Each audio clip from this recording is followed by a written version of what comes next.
Ay, tita, I believe hindi ka nakapanood daw ng gig ko. I'm really sorry. Kasi isa lang ang gig ko. Ngayong month na to, kada Wednesday lang. Pero dahil magkasama kami ni Edil, meron akong message sa'yo na kakantahin ko.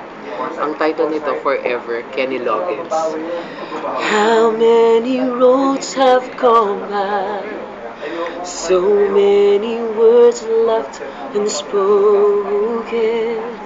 I needed to be by your side, if only to hold you forever in my heart. Forever you will be, and even when I'm gone, you'll be here with me forever. I always thought I'd be yours forever. Ayan, tita, thank you.